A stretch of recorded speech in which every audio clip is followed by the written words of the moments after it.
Bismillahirrahmanirrahim. Dear students, once again welcome to my channel.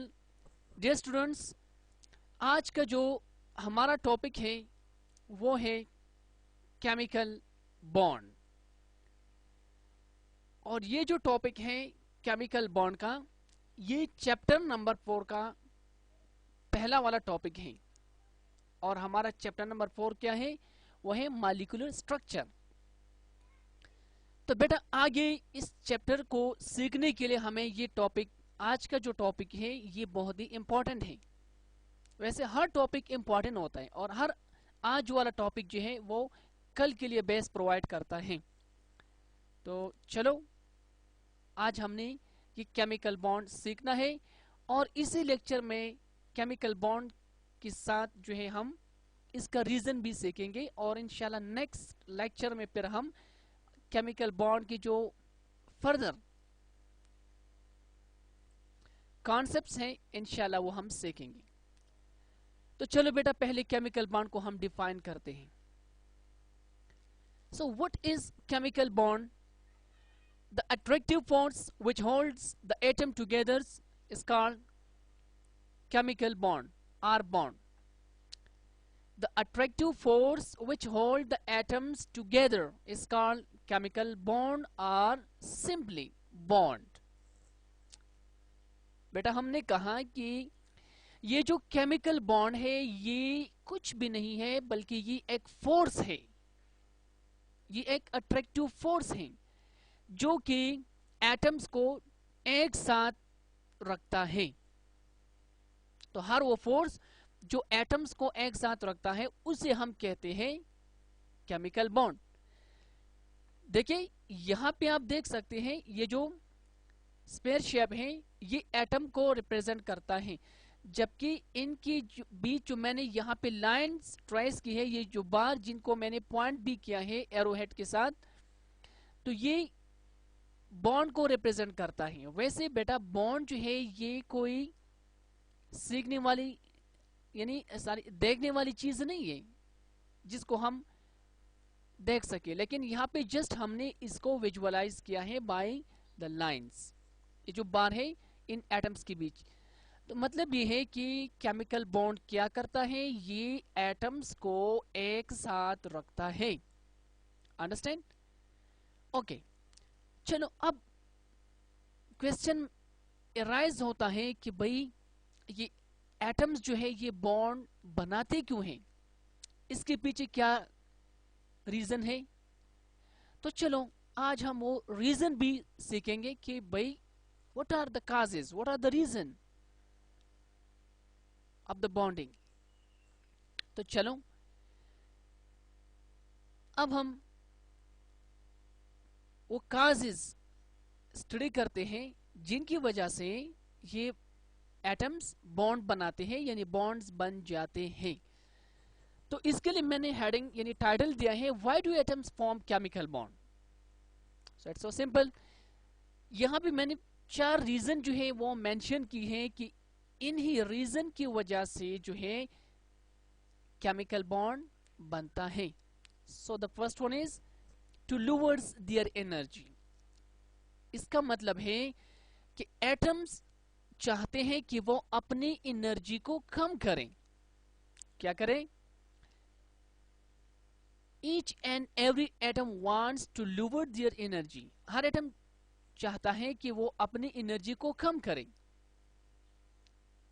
अब ये कैसे कम करेगी? तो बेटा अगर आपको आयोनाइजेशन पोटेंशियल, इलेक्ट्रॉन एफिनिटी का टॉपिक क्लियर हो तो आई थिंक यहां पे आपको ये पॉइंट ऑटोमेटिकली क्लियर होगा।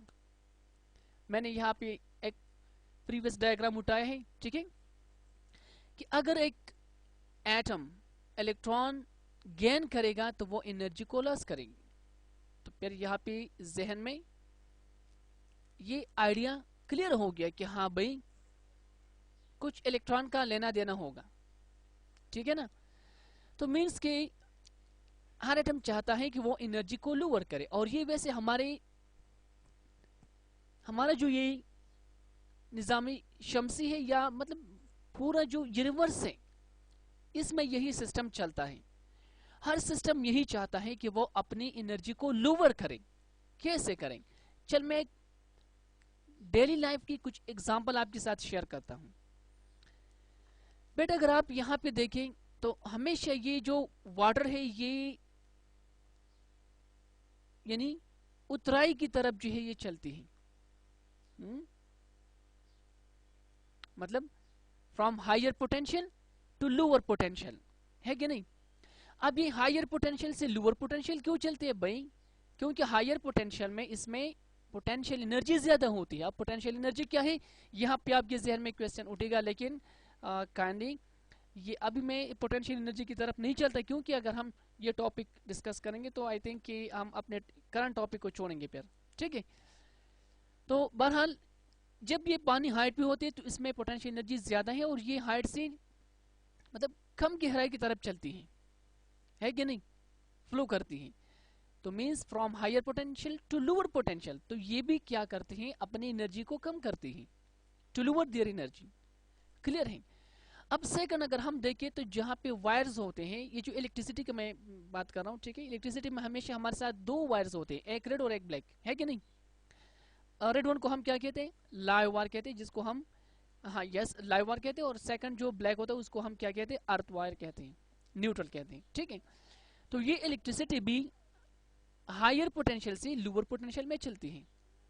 तो मतलब ये हमारी यूनिवर्स में मोस्ट सिस्टम्स यही करते हैं कि वो हायर पोटेंशियल से लोअर पोटेंशियल चलते हैं।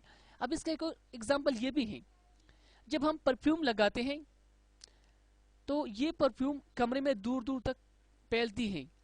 क्यों भाई, क्यों? एक्चुअली जहां हम परफ्यूम इस्तेमाल करते हैं या परफ्यूम करते हैं तो वहां पे पोटेंशियल ज्यादा होती है, और ये उन जगहों को जाती है जहां पे इसके पोटेंशियल कम होते हैं। तो मतलब हमारी यूनिवर्स में यही रिवाज है कि मोस्ट सिस्टम्स क्या करते हैं, वो एनर्जी को लोअर करते हैं, जिसके लिए वो from higher potential to lower potential चलती है। Is it clear? ओके, तो मीन्स कि इसी तरीके से एटम्स भी जो है वो क्या करते हैं, अपनी एनर्जी को लोअर करते हैं। और लोअर करने के लिए अब ये क्या करेगी, यहाँ पे हाई पोटेंशियल लोअर पोटेंशियल का किस्सा बिल्कुल नहीं है। यहाँ पे जब एटम अपनी एनर्जी को लोअर करती है तो ऐसे में वो बॉन्ड बनाते हैं। Understand this? जब एटम्स क्या करते हैं, एनर्जी को लोअर करते हैं, तो एनर्जी को लोअर करने के लिए वो बॉन्डिंग बनाती हैं, ठीक है? अब second reason, to attain the maximum stability.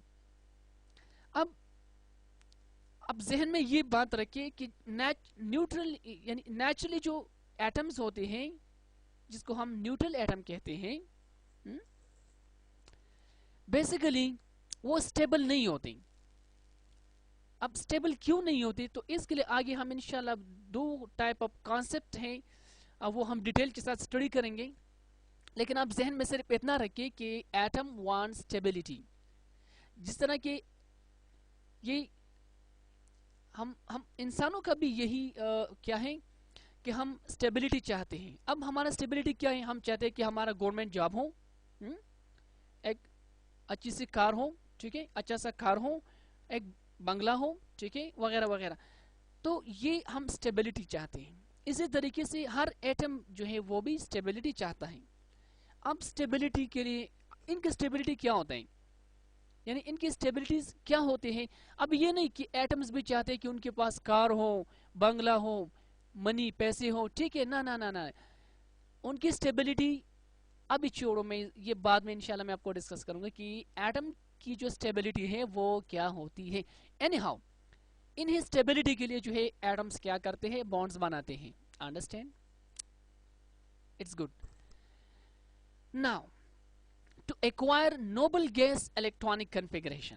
अब ये हर एटम ये चाहता है, इनका एक ख्वाहिश होता है कि वो नोबल गैसेस इलेक्ट्रॉनिक कॉन्फ़िगरेशन को अटेन करें, एक्वायर करें, एडॉप्ट करें। कैसे? अब भाई ये नोबल गैसेस होते क्या है? देखिए ये नोबल गैसेस जो है ना, ये पीरियोडिक टेबल में अगर आप देखिए तो बिल्कुल लास्ट वाला जो ग्रुप है ये आप यहाँ पे देख सकते हैं। ये जो ग्रुप नंबर 8 जिसको हमने लिखा है, जिसमें helium, neon, argon, krypton, xenon, radon and so on, ये एलिमेंट्स हैं। तो एक्चुअली ये क्या है, ये नोबल गैसेस हैं। अब ये नोबल क्यों है भाई, इसको नोबल क्यों कहते हैं? क्योंकि ये मेरी तरह शरीफ हैं।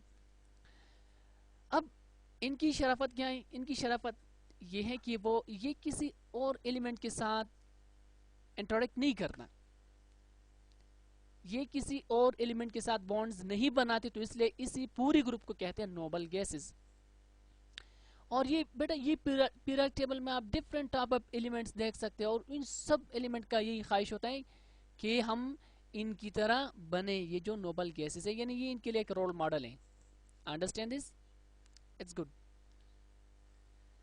Okay, now second last one reason ये भी है कि डिफरेंस इन इलेक्ट्रोनेगेटिविटी। अब मोस्टली एटम्स, देखिए इलेक्ट्रोनेगेटिविटी ऑलरेडी हमने पढ़ा है, ठीक है। तो मोस्टली एटम्स की इलेक्ट्रोनेगेटिविटी में जो डिफरेंसेस होते हैं, उन्हीं की वजह से डिफरेंट टाइप ऑफ एटम्स वो एक दूसरे के साथ कंबाइन होते हैं। तो आई थिंक कि ये रीजंस जो है कि why do atom form chemical bonds, आपको क्लियर होगा, आपकी समझ में आया होगा। और अगर फिर भी आपकी समझ में नहीं आ रहा तो काइंडली आप लाजमी पूछिए, ठीक है। और till next lecture, take care and Allah Hafiz.